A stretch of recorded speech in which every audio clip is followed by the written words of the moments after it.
समर्थ. तर आज आपण बनवणार आहोत गुलाबजाम नारळी पौर्णिमेनिमित्त. चला तर मग रेसिपीकडे. आपण पावशेर खवा घेतलेला आहे, तुम्ही पाहू शकता. त्याच्यामध्ये थोडीशी वेलची पूड घालून घ्यायचे.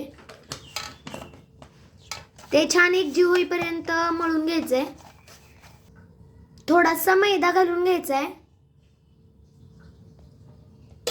खवा जरा पातळ असल्यामुळे आपण थोडासा मैदा टाकलेला आहे. जर घट्ट असला तर आपण दूध पण टाकू शकतो मैद्यामध्ये. खवा छान एकजीव करून घ्यायचा आहे, तुम्ही पाहू शकता.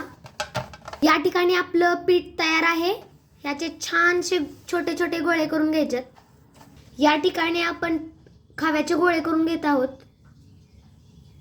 या ठिकाणी आपले गोळे तयार आहेत, तुम्ही पाहू शकता. या ठिकाणी आपण गॅसवर एक कढई तापत ठेवलेली आहे. कढईमध्ये तेल टाकायचं आहे.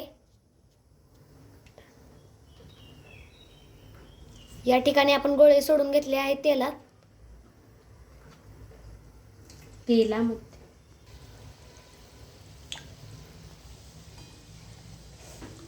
छान असा लाल कलर येईपर्यंत तळून घ्यायचंय.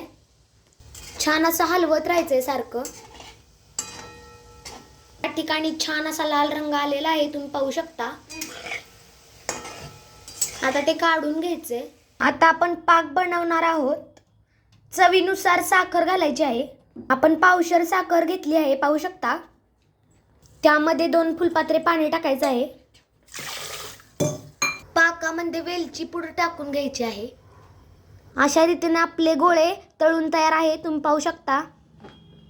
पाकाला छान अशी उकळी येऊन द्यायची आहे.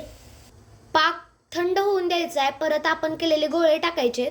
आपला पाक थंड झालेला आहे. आपण त्या गुलाबजामचे गोळे टाकून घेणार आहोत. तुम्ही पाहू शकता आपण टाकून घेतलेले आहेत सगळे गोळे. अशा रीतीने आपले गुलाबजाम तयार आहेत.